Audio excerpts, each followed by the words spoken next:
Good morning, good afternoon, good evening, or it's 2 a.m. Go to bed already. This is Eagle Eyes on Tech, and I am Eagle Falcon. I gotta tell you, for a week that looked like it was gonna be jam-packed with all sorts of various developments, it was pretty dry. It really was. To the point where a lot of various tech outfits were really scraping and pushing as to what qualifies as tech news. But that's for another rant altogether. Let's actually go towards the big mystery. The mystery has finally been revealed, and I hope for the love of God this finally kills the Note 7 story once and for all. I doubt it. But let's see anyway. So, last week I talked about how it was announced that Samsung was going to have a press announcement revealing what their internal investigation discovered was the problem with their Note 7 exploding batteries. A lot of us have suspected it was the fact the battery didn't have enough room to expand. I predicted that it had something to do with the charging mechanism. We were both wrong. It was, in fact, the battery itself. Twice. Let me explain.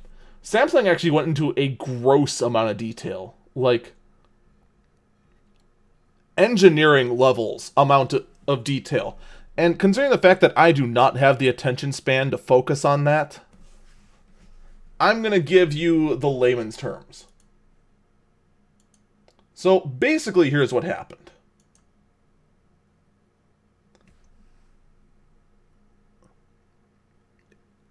Manufacturer A, the first battery, the very first batches of the batteries out there,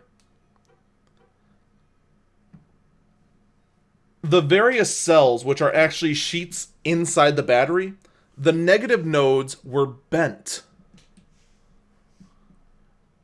which then caused some of the negative nodes to touch each other. This caused excessive thermal discharge, which led to batteries combusting and exploding. Because of the way this default was, it actually took a while for the batteries to combust in this manner. On top of that, not all the batteries had this problem. That's why there's quite a few Note 7s out there that people are holding on to and don't explode yet. It's because those particular batteries weren't pinched in this way, but the overwhelming majority of them were. Now, after manufacturer A failed, Samsung then quickly gave them the axe, and then switched to manufacturer B.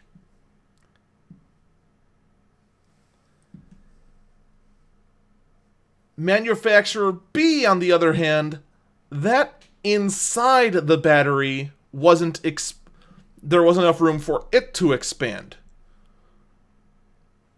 Parts of the battery were built too big. If you actually notice on these pictures, if you're watching the video version, you'll see manufacturer A, it's expanded, it's curved incorrectly, but the nodes are in contact with each other. In B, the nodes aren't touching, but the very base of it is very close to the edge of the pouch, which then when the battery expands, causes it to not have the space to expand, causes thermal discharge, and kaboom.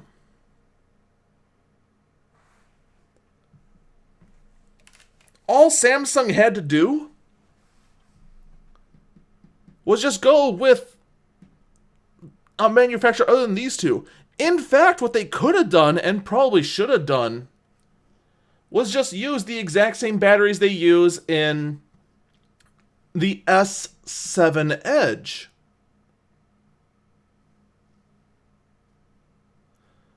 This is actually the baffling thing. The S7 Edge is Samsung's other large phone. It's a 5.5-inch phone, and it actually has a larger battery capacity than what the Note 7 has. Those batteries are fine.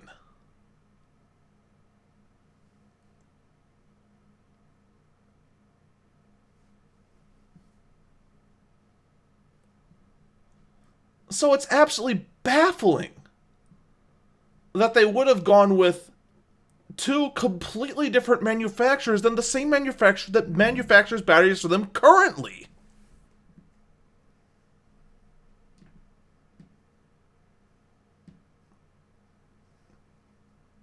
Now, Unjust Banana is already in the chat trying to declare that Too Big is very similar to Too Little Space.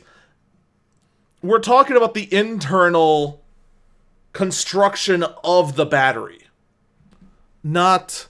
Because the theory with the Too Little Space is that there's too little space inside the phone to house the battery. This is all in the packaging of the battery. They actually had enough space inside the phone for the battery.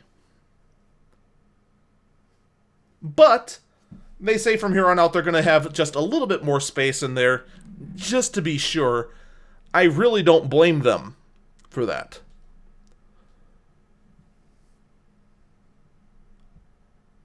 But now here's the bigger question. Can Samsung recover from this? Because let's be honest, people. The news of the S7 exploding was and is everywhere. It even gets outside of tech media. It's gone into the mainstream. Regardless of who you consider the mainstream. It's been everywhere. NBC, ABC, Fox, you name it. This story's out there. Nobody is talking about what the problem actually was.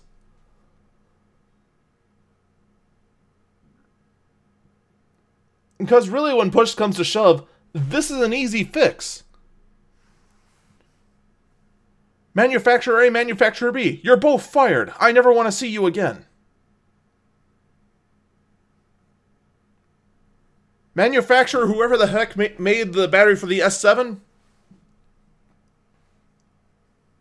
we want you to make more of them so we can put in this other phone. I mean, it's really a no-brainer.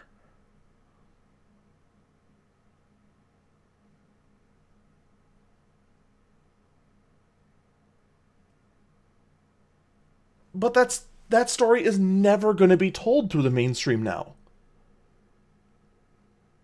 You might find it in, like, page 12 in the newspaper.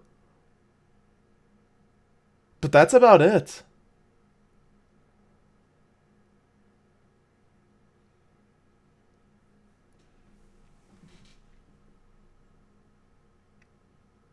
So, will the main public trust Samsung again? This is going to be the butt of the jokes for Samsung.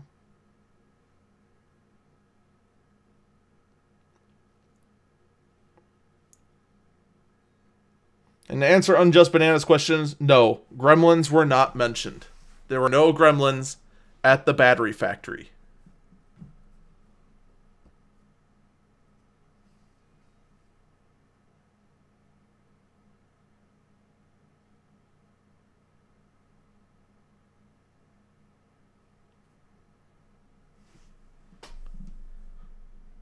I mean, we'll find out in about 2 months whether the public will trust Samsung again. Because, let's be honest, late February, early March, that's when the Samsung Galaxy S8 will launch. It's gonna happen.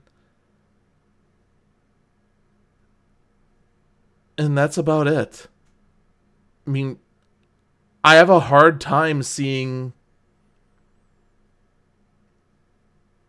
the normal average public trusting Samsung again. I mean, I will. I've had great luck with this phone, even though I cracked the screen.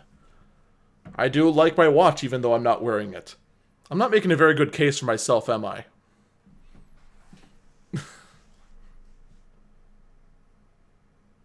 I guess that was another thing I have to be grateful for. The fact that this battery flaw happened inside the Note 7 and not on a watch. Could you imagine what would happen if smartwatches started exploding? It would be a nightmare.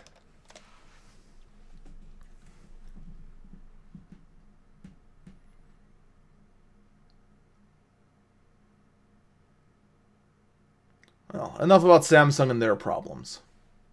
The bottom line is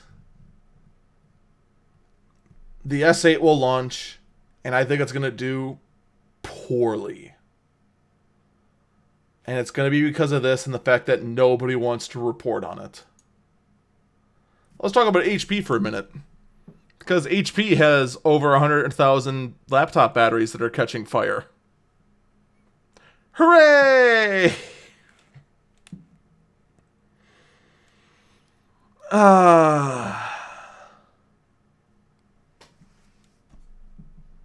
Well, that happened.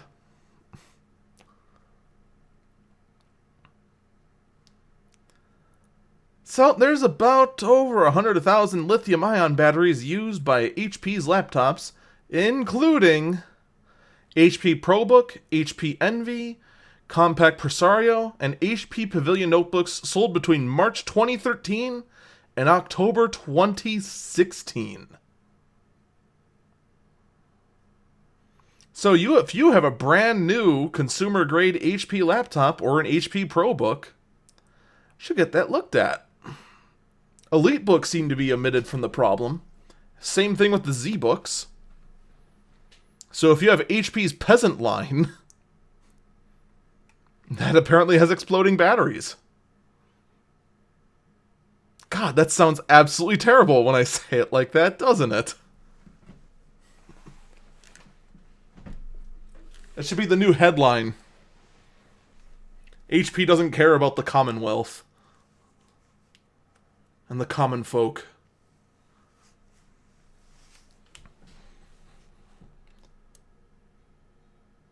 So,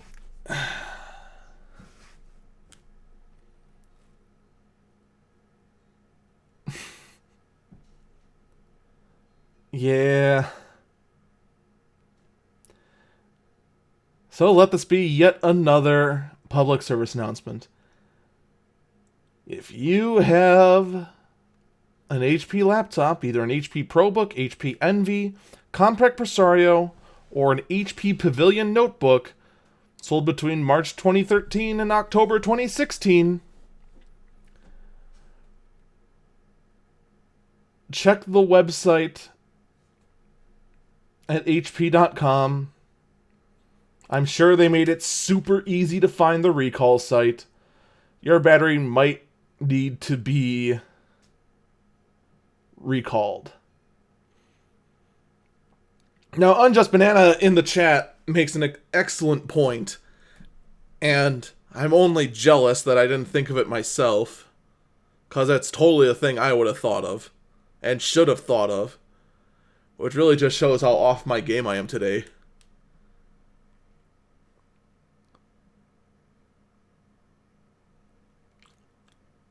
We have laptop batteries exploding, and we have cell phone batteries exploding. So here's my question. Why are we pushing electric cars so much? And I know this was a thing early on with some Teslas. That some Teslas spontaneously combusted. And it was theoretically due to the batteries. But it seems like we're slipping now, trying to squeeze as much power as we can into batteries, and screwing up on various this and that's, to cause batteries to just catch fire, explode, combust, whatever.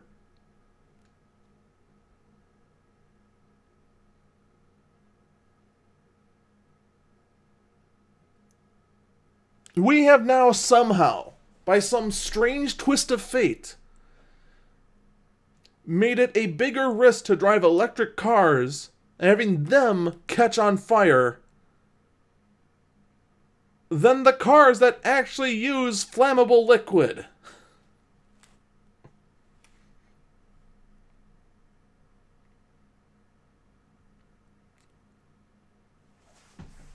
So how long until you'll explode?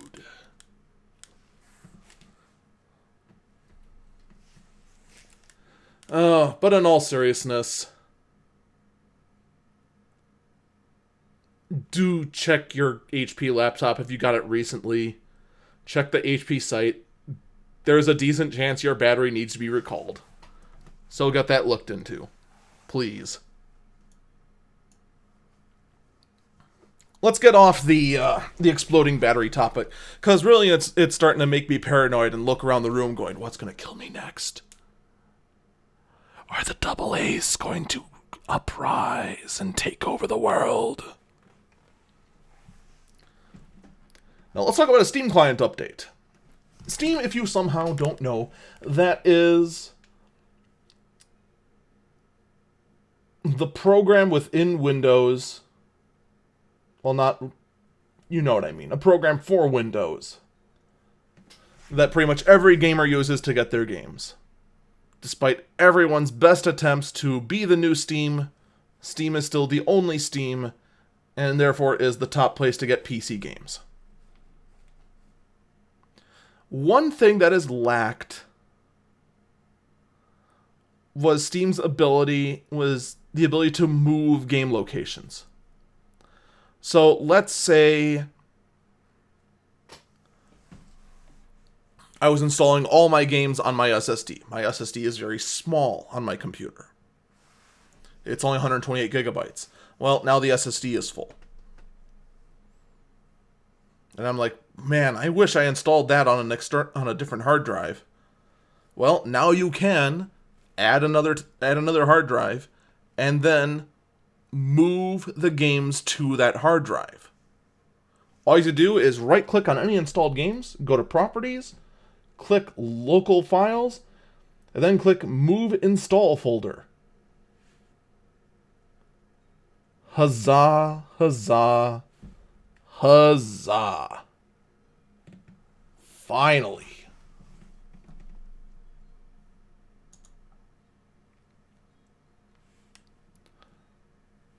Thank God Steam finally did something useful. Now, PC Per got some interesting spec data. We're now moving from PCs to consoles. The good old console world.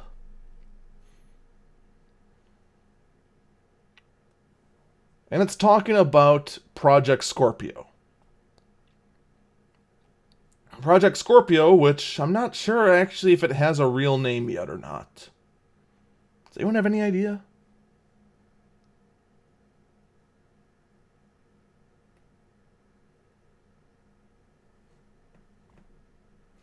Well, Project Scorpio is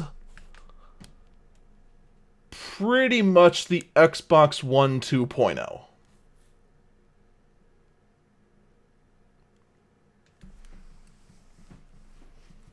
Much like how the PS4 launched the PS4 Pro, which is just a spec updated version of the PS4, Xbox Scorpio is basically the same thing. It's updated guts within the Xbox One so that down the road it can handle games at a much higher resolution and even possibly game at 4K.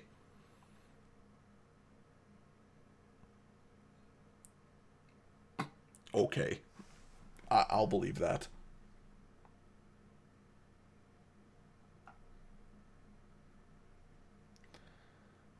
Now, this is all rumor work. Let's just get that out of the way first.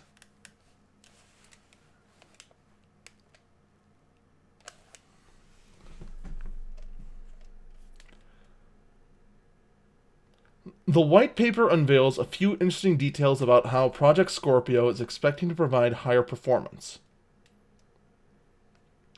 The most interesting change is what's missing: the small on-chip RAM, the ESRAM.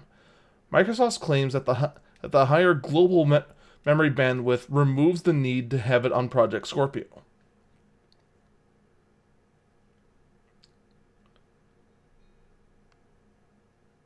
So they're removing the ESRAM.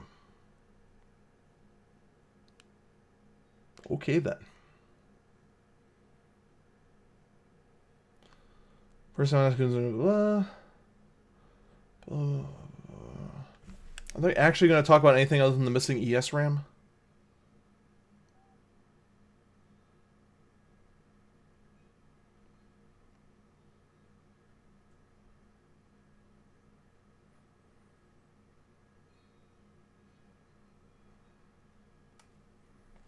And that's it. The only thing that the thing provides is the fact that ESRAM is missing. So it starts moving back towards being more like a modern PC, where it's CPU, GPU, RAM, and storage, instead of being custom chipsets utilizing various banks of various types of RAM that the Xbox One had. Oh, let's just move on.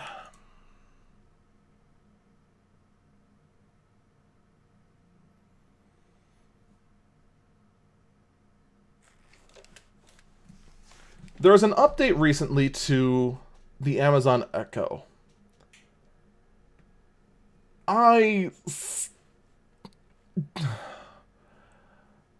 still don't see much of the point of the Amazon Echo when push comes to shove.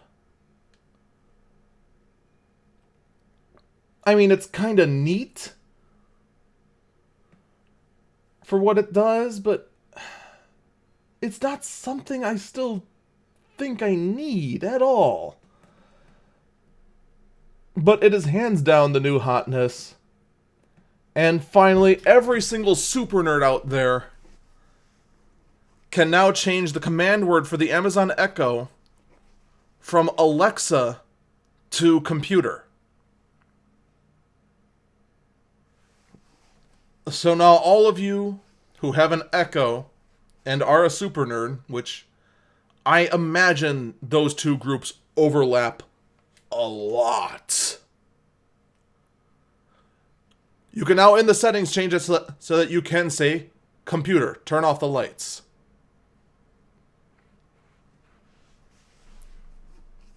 Or computer, play Beethoven's Fifth Symphony. And on top of that, CNET has also revealed there's a lot of Star Trek inside Easter eggs.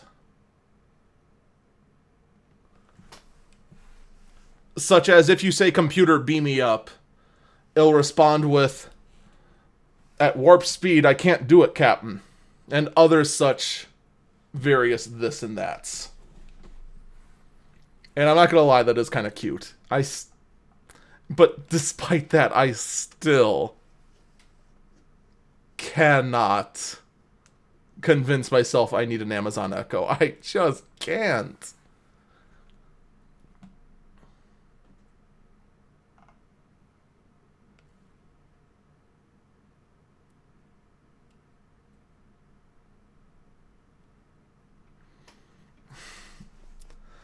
Unjust Man in the chat point says computer Earl Grey tea hot. That actually is one of the one of the Easter eggs as well. It just tells you the replicator's down, Captain, or something like that.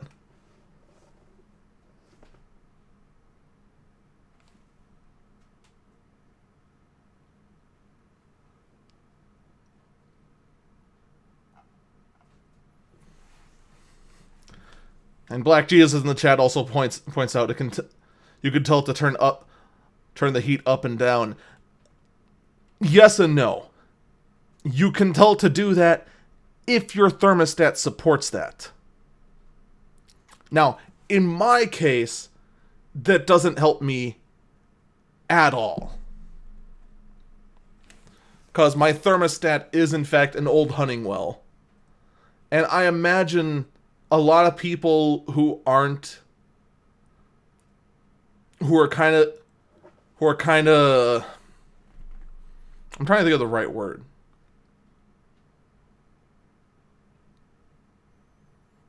Those who haven't bought a $300 thermostat, it's not going to help them much either. We're not quite at the point where everyone has even 33% of their house hooked up by various Internet of Things devices. Plus, as cute as it is, the unfortunate problem is that various devices that fall under the Internet of Things are what's the right word? Connected devices like the Nest thermostat, like the various Philips light bulbs, all those sort of things that can be controlled with Alexa. The problem is that, you know how a lot of computers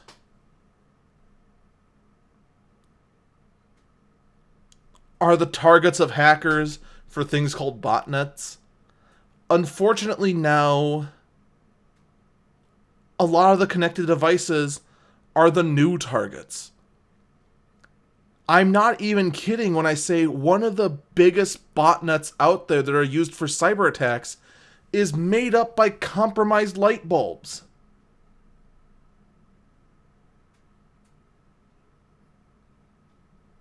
Using connected light bulbs and their processing power to ping and DDoS websites across the globe. All because when they went and designed these things, they put no security in them. They're like, oh, whatever, who's going to hack a light bulb?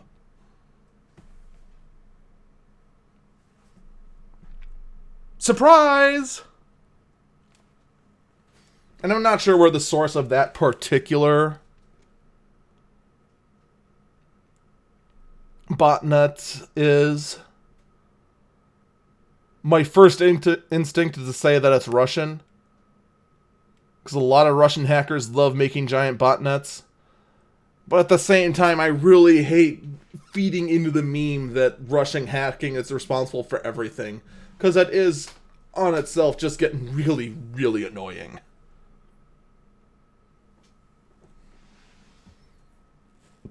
So now, before we get into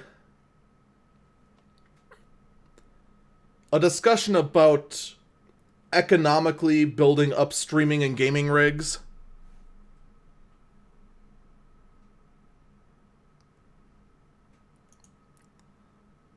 okay, before we get to this horrific story, I want to address AO Shaw's comment in the chat. His comment is Echo connected light bulbs. Someone get that thing an award. It already did. 2 years ago, in fact. This is part of the reason why I like CES. It shows you the future so far in advance. I mean, literally all the tech outlets this year were going, oh, this is boring. Oh, that's boring. Well,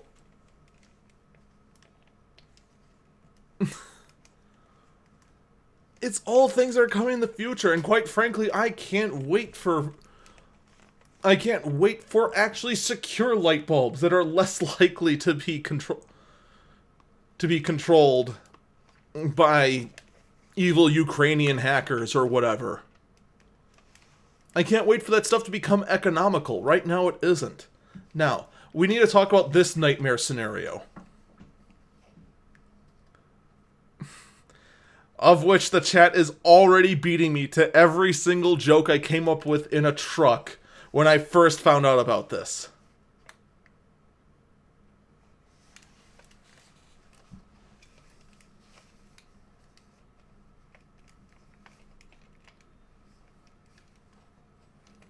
First off, chat, there is no Pierce Morgan ad on the right.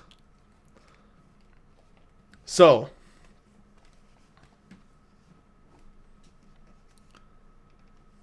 scientists have successfully... This was the only article I could find that wasn't gimmicky as all heck.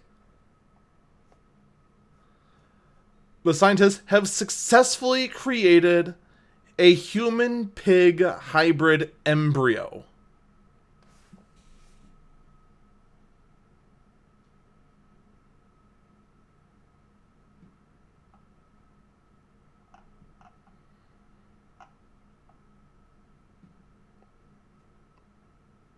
I am dead serious.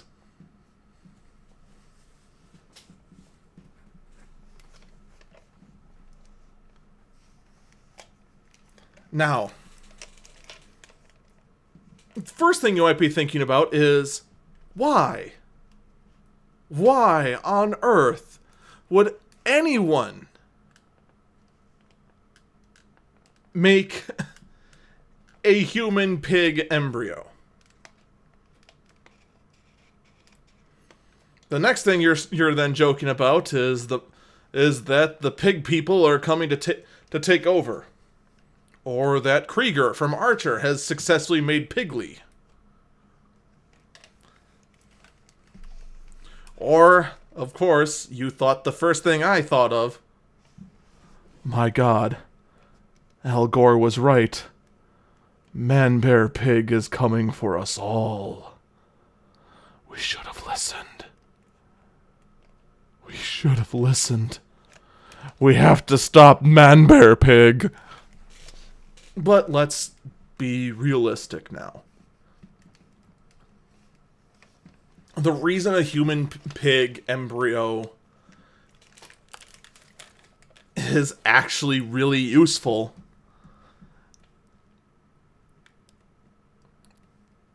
is for organ transplants.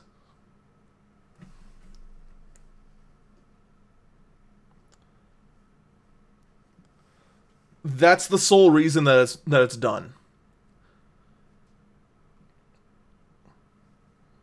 Is so that the pig could then grow up faster than a normal human, and its organs can be used for various donations.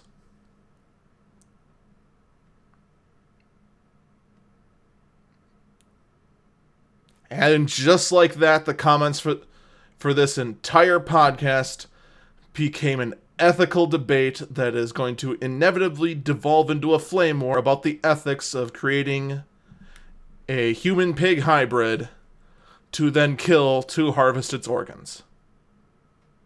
Guaranteed 100%. So, I'll save you the trouble now. Those of you who are listening to this podcast now, do not, under any circumstances, scroll down to the comments. If you listen to me, if you heed my warning, you can save yourself from reading terrible, terrible comments.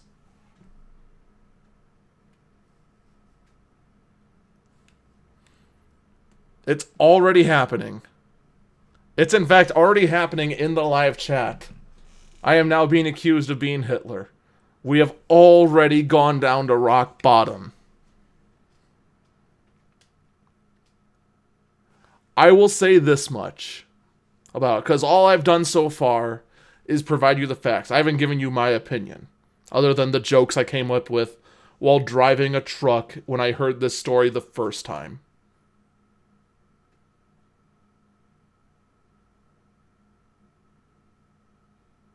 I have no idea how to feel about this. I really don't.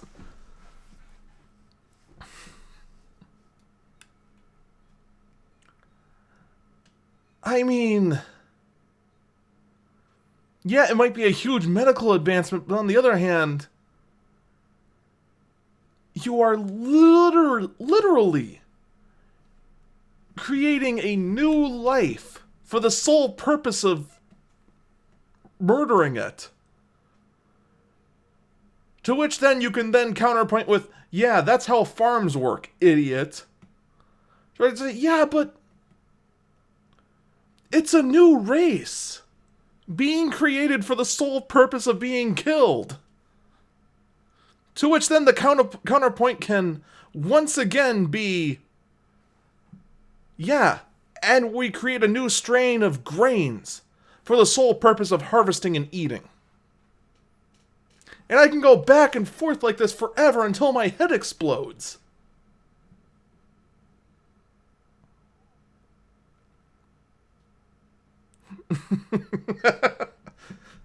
To which now the chat is reenacting the same thing. We eat pigs in mass, blah, blah, blah, you're Hitler.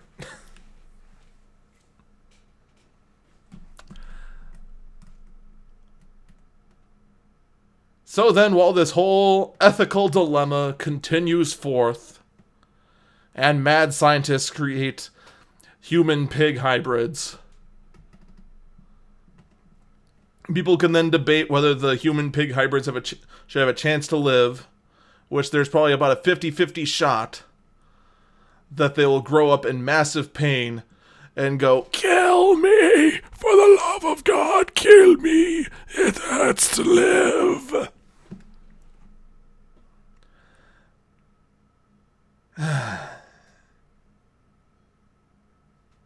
Who knows? I think for now, I'm just gonna go ahead and joke around, saying, yep, we are creating Man Bear Pig. And somewhere, a bunch of furries are trying to figure out, does this mean I can splice myself with a fox? And my God.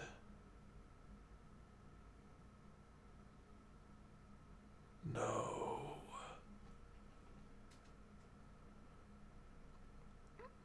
I think I have just thought of a terrible thing. I need a moment. I need a moment to get my brain back on track. It has to happen.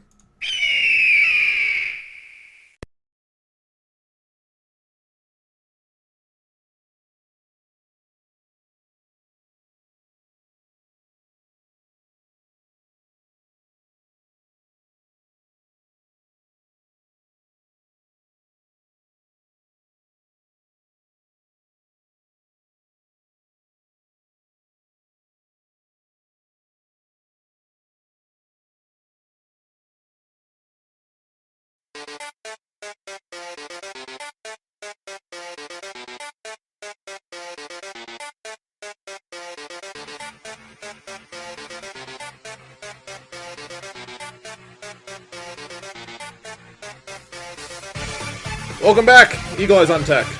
I'm Eagle Falcon. So, let's never, ever, ever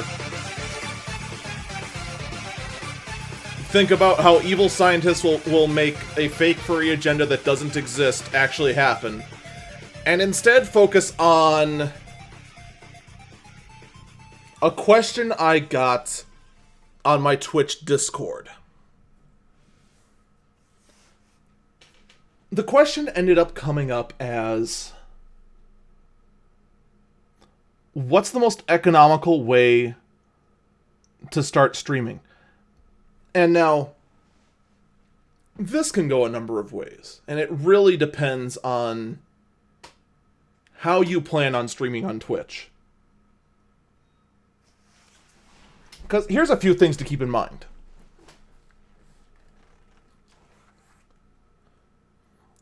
If you are streaming with a console,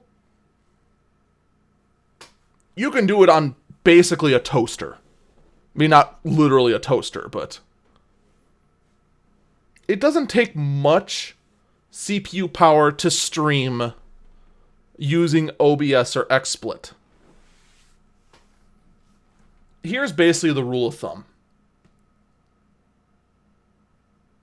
For a gaming PC, you want a high clock speed. For OBS, you want a high number of cores. The more cores you have, the smoother OBS will run. It will take all the cores you can throw at it. I'm not even exaggerating when I say that. I'm currently running 12 cores right now, and OBS is taking them all.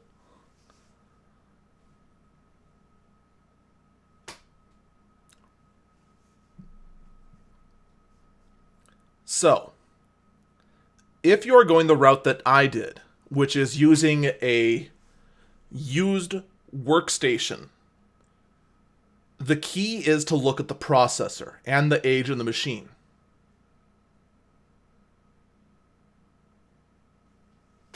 So, if you're talking about just using a console, first you want to get a capture card.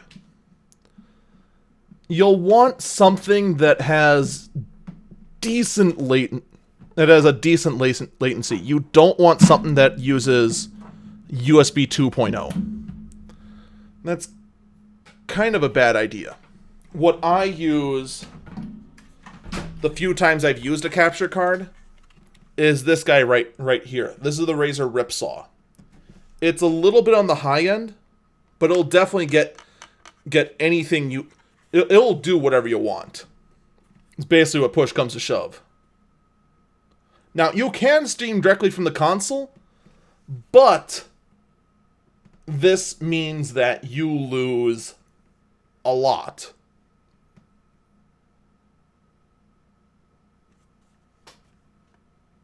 You won't have your on-screen chat. You won't have any Twitch alerts. You're really going to have a very mediocre stream. If you're streaming just to show off to other people, by all means, go ahead. That's one way to go. If you're actually streaming to be a streamer, you need a computer to run OBS.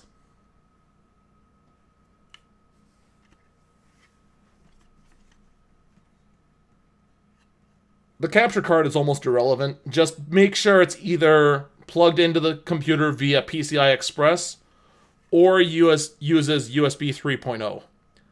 USB 2.0, the quality of your recording starts to really, really suffer. USB 2.0 just doesn't have the bandwidth anymore. Now, as far as the PC, just about anything that's at least a quad core, or you can always go a step above that. As far as off-lease computers go, the ones you want to try and go for are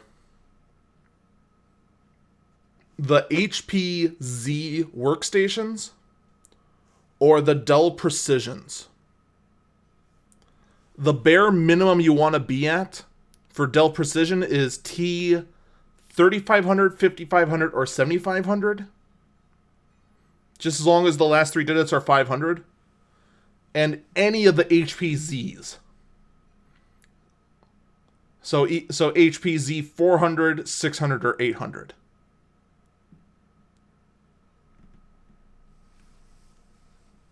Those all break down kind of like this. There's three categories of the workstations. There's the ones that are what are called single CPUs. That would be the HP Z400.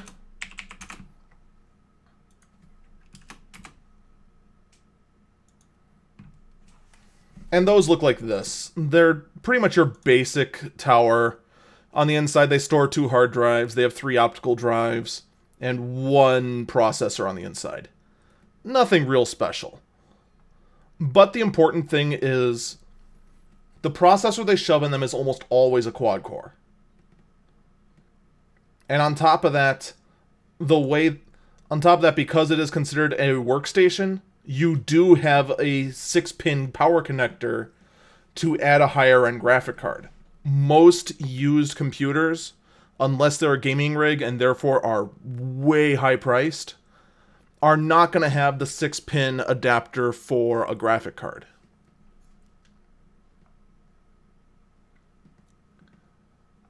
The Dell equivalent would be a Dell T3500. Same sort of deal, entry level workstation, single processor. Nothing. Pretty basic. So what's the next step up? The next step up would be the Z600 and the T5500. These are both mid-level dual processor workstations. This means instead of one processor, you have two. The Z600 you'll notice looks much different. 1, 2 processors there. You have a grand total of 6 RAM slots in there. And the sucker is pretty big. Well, actually about the same size as the Z400. The Dell equivalent would be the 5500. The 5500 and the 7500 for Dell is messy, to say the least. The reason being is that the Dell ones for the 5500 and the 7500s, they have, to put their second processor in, they use a secondary board, and if the machine you're getting doesn't have it from the get-go, they're like $200 to get separately, and it's just a mess. The next step up from that would then be the 800 and the 7500. These are the full-size workstations. These are the ones that have 2 6-pins in them. They're the ones that have massive power supplies. The Z800 is a 1200 watt power supply. Again, 2 processors, 12 RAM slots, 4 hard drive bays. And it's the same thing with the 7500.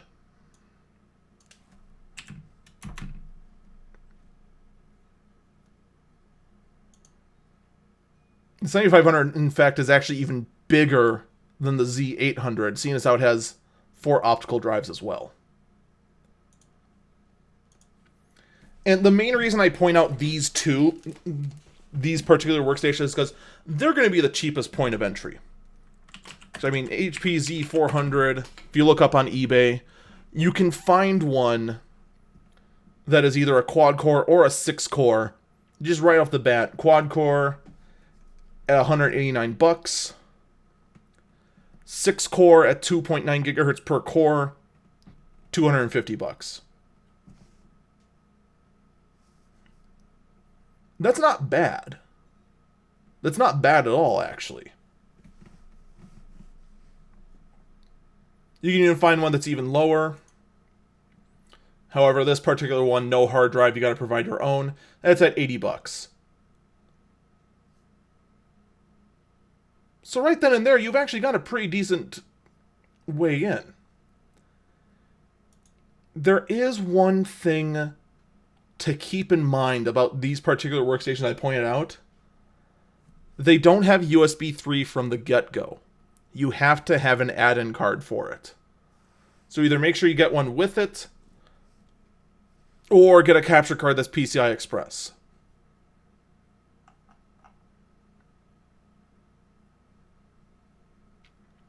Now, you could always go one step newer. That would be Z420, 620, or 820 on the HP side, or 3600, 5600, and 7600 on the Dell side. Now, as I said, if you're just doing straight-up console gaming, capture card, cheapest workstation you can find, you're off to the races. You're ready to roll, and with OBS, you can go ahead and just put on whatever you want. Get a nice overlay from StreamPro.io. Get your Streamlabs going so you have your Twitch alerts. Pipe in the audio through the desktop. That way the computer works as a mixer. Mixes in the Streamlabs audio and the game audio, so you're hearing both at the same time. Because you're using PCI Express or USB 3.0,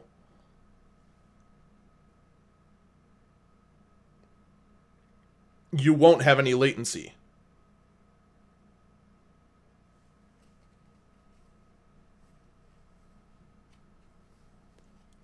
Now, if you're planning on doing what I do, which is getting one of these sort of workstations and gaming along with streaming on the same rig, you need to make sure you have a high clock speed and a high core count.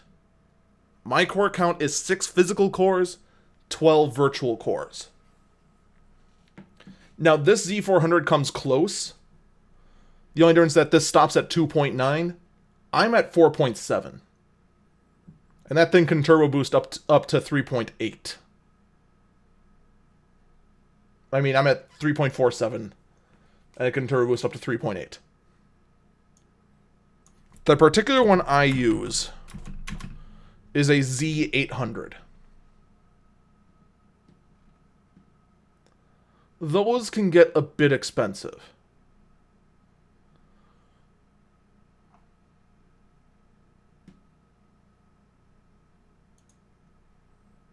Like here, this one's actually pretty close to what I use. The one he's showing is... Oh, this one's only a quad core that he's showing. And he's not even showing the clock speed right.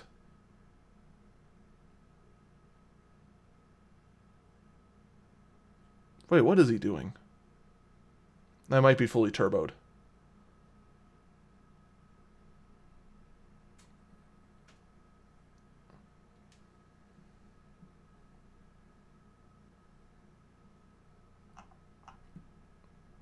I don't know, this guy's all over the place. His CPU Z says it's at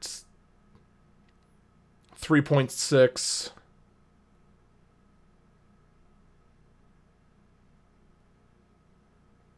The actual system says at 3.2. 24 gigs of RAM, that's really overkill. But he's using a primary hard drive.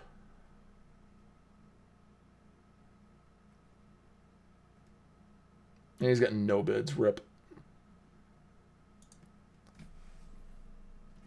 So in any case, that's the key.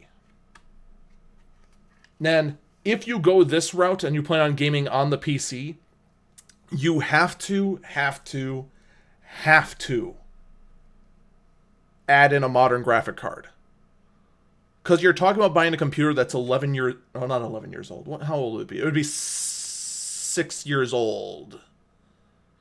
Close to. So the graphic card is 6 years old. The CPU might be able to keep up with modern tech. Lord knows, because CPUs haven't advanced all that much. It's not hard for them to keep up. The GPUs, on the other hand, they become out of date within 12 months. So there's no way whatever graphic card you get with it is going to be up to date. Like, for example, this one comes with a Quadro FX 3800. That is the equivalent of a GTX 260. Extremely low end. And it's not ready to game with anything. Now, fortunately, because almost all modern graphic cards now are using just 6 pins, if you go with a Z600 or a Z800 or a 5500 or a 7500, you'll have 2 6 pins and therefore can fit in whatever you'd want. On top of that, because the power supply is such a high wattage, because it's built to be a high reliable workstation, it'll be able to handle a GTX 980 no problem. It might not be able to handle a overclocked version of the same card. Like if you go get an EVGA for the win classified super clock, blah, blah, blah. It might not work because you don't have the proper pins. A lot of those, when they do the factory overclocks to get that extra 6% performance increase or 7% performance increase, they usually end up having to require an 8-pin instead of a 6-pin. And that will make you very, very sad very, very quickly. So do plan on that if you go the route of using a used workstation.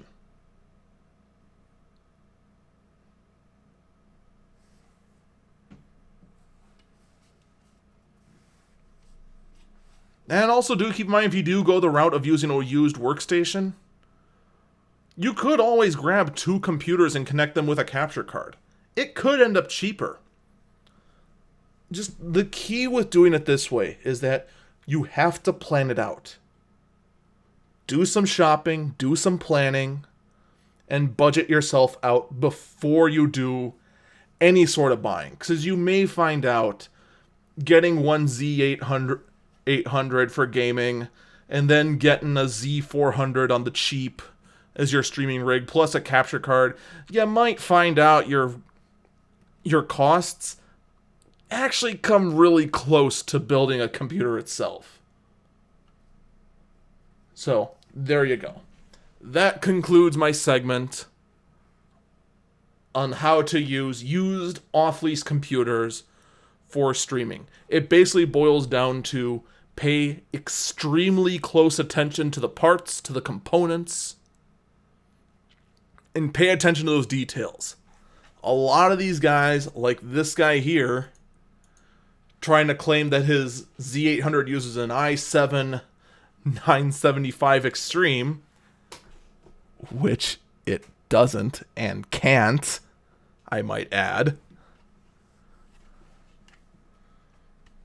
Guys like this, you really should just try to avoid, or when they have the information posted for yourself, do the research yourself. Don't hesitate to just look at this picture and go, okay, he's using a Xeon X5772, which isn't anything like the i7 975 he has listed. Go ahead, look up on Intel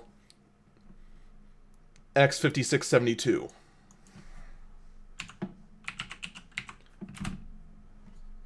And just see for yourself, what's it capable of? You can see right there. X5672, 4 cores, 8 threads, base clock 3.2, max turbo 3.6, that's where the twit's getting his numbers, 95 watts. You then know for a fact it is 3.2. Don't trust 3.6, that's just what it will be sometimes. And that's when it turns off other cores. The CPU can handle a metric ton of memory, that's not going to be a problem. You know it can handle, you know it can pop in a second one.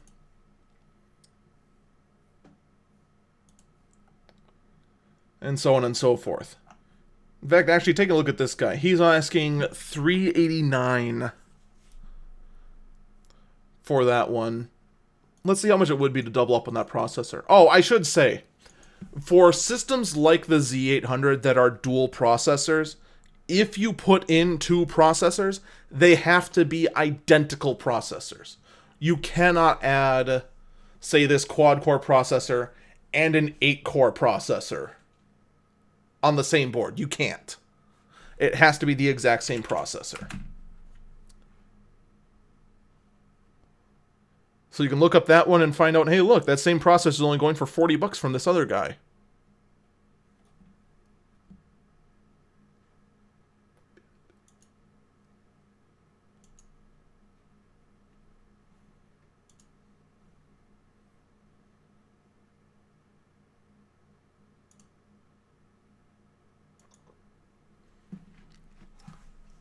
But then you also have to conclude, okay, $40 for that. Then you have to get a heat sink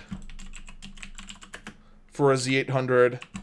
Those sort of systems, you know, you do have to get the factory original. There's one for $65. So you're talking $105 plus $5 worth of thermal paste to turn that into an 8-core system. That could be worth it.